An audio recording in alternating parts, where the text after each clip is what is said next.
ईरानी सभ्यता खत्म, आटम बम चलाएंगे ट्रंप और ये काउंटडाउन अब पहुंच गया है 6 घंटे 27 मिनट 54 सेकंड पर। और इसी के साथ TV9 भारतवर्ष पर आप बड़ी खबर वॉर जोन से देख रहे हैं। इस वक्त एक बड़ी खबर आ रही है ऑपरेशन ट्रू प्रॉमिस 4 की 100वीं लहर को लेकर। ईरान ने इजराइल पर दागी है मिसाइलें, UAE पर ड्रोन से किया गया है ईरान ने अटैक और इसकी तस्वीरें इस वक्त TV9 भारतवर्ष की स्क्रीन पर आप देख रहे हैं।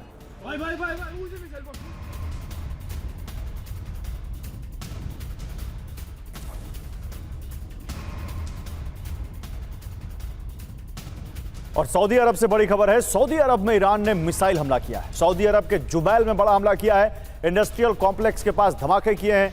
तो ईरान लगातार उन देशों को निशाना बना रहा है जो अमेरिका के दोस्त हैं, जहां पर अमेरिका की मौजूदगी है, जहां अमेरिका के बेसेस हैं।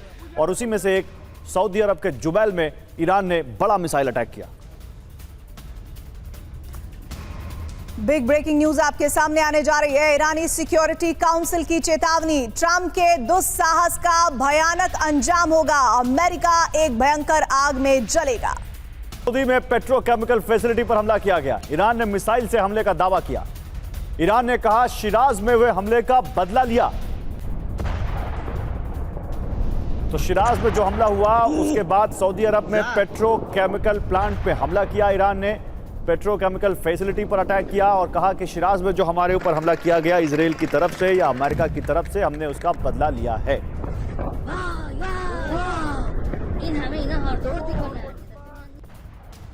और जैसा कि आप जानते हैं हमारे साथ इस वक्त अमेरिका से लेकर इंडिया तक हमारे स्टूडियो में कुछ बड़े गेस्ट हैं। हमारे साथ प्रोफेसर जाकिर हुसैन भी हैं जो ईरान की बहुत अच्छी नॉलेज रखते हैं, मिडिल ईस्ट की बहुत अच्छी नॉलेज रखते हैं। तो प्रोफेसर हुसैन आपसे शुरू करते हैं। प्रोफेसर हुसैन मुझे ये बताइए, आप कह रहे हैं कि ईरान अमेरिका को एक ट्रंप को एक मैडमैन की तरह देखता है, लेकिन उस मैडमैन ने ईरान में जितनी मिसाइलें बरसाई हैं, जिस तरह से वो अटैक कर रहा है, ईरान का नुकसान हुआ ये तो आप मानते हैं। क्या आपको लगता नहीं कि बातचीत के जरिए ईरान के लिए इस समय इस दिक्कत को, इस जंग को टालना ज्यादा अच्छा सौदा होगा बजाय अमेरिका और इजराइल से इतनी मिसाइलें खाने के? देखिए, पहली बात तो ईरान तैयार था इस सब के लिए, कोई नई बात नहीं है। दूसरी बात यह है कि इस धोखेबाज के साथ कौन सौदाबाजी, कौन टॉक करेगा। ये टॉक के दौरान ही जो है अटैक करता है। दुनिया में कोई भी इसके ऊपर यकीन नहीं करता, ना कि उसके अपने घर वाले, उसकी बीवी भी इस पर यकीन नहीं करती। अगर आप उनकी पर्सनल लाइफ देखिए तो उसको अपने बेडरूम में घुसने नहीं देती इस आदमी को। और ये इतनी बड़ी कंट्री को इसको पामाल करने पे लगा है। अमेरिका की जो छवि थी दुनिया में एकदम ख़त्म कर दिया है। आप इस बात को मान लीजिए। और आने वाले कल में अमेरिका नहीं तो इसका हल क्या है प्रोफेसर हुसैन? हल क्या है? आप पर्सनल लाइफ तक जा रहे हैं ट्रंप की, ठीक है, लेकिन यहाँ कितनों की लाइफ खत्म हो रही है ईरान में, उसका हल क्या है? सही हल क्या है इसका? देखिए, ईरान में लाइफ खत्म हो रही है तो पब्लिक का सपोर्ट बढ़ता जा रहा है। दूसरी तरफ हल ये है, ईरान ने 3 चीजें सामने रखी हैं बहुत ही क्लियर, कि वार रुके, दूसरा वार के दौरान अब कोई अटैक ना करे, कोई इसका मेडिएशन करे, कोई गारंटी ले इस पागल आदमी का। तीसरा जो है, वार जो है अमेरिका ने इंपोज किया है तो इसका कंपनसेशन कौन देगा।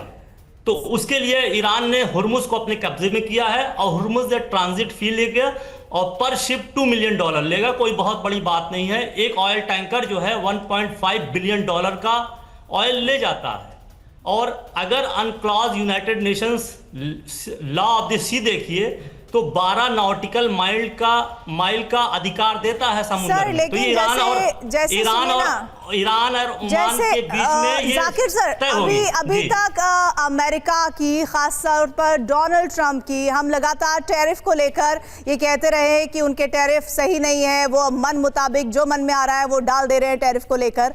ऐसा ही अगर ईरान कर देगा तो फिर ईरान और फिर अमेरिका जो आपस में एक दूसरे पर आरोप लगा रहे हैं तो फिर कोई भी दूध का धुला नहीं रह जाएगा। दूसरी बात जो दीपक वोरा सर मैं आपसे जानना चाहती हूं, जैसा भी जाकिर सर कह रहे थे कि अब जो समय है वो ये है कि गारंटीज ईरान की मानिए, अन्यथा इसी तरह के हमलों को झेलिए, और भी वो डोनाल्ड ट्रंप को लेकर स्टेटमेंट दे रहे थे।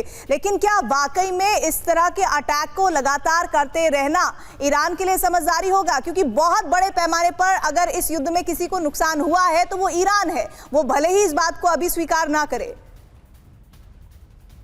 दीपक सर। बिल्कुल आपने सही फरमाया है कि इसको इतनी मार पड़ रही है, झेलते जाओ झेलते जाओ। अभी कुछ साहब कह रहे थे अनक्लॉज की बात कर रहे थे sir, with due respect I was involved in formulating that. ये जो नॉटिकल माइल्स की आप बात कर रहे हैं, दोबारा पढ़ के आइएगा।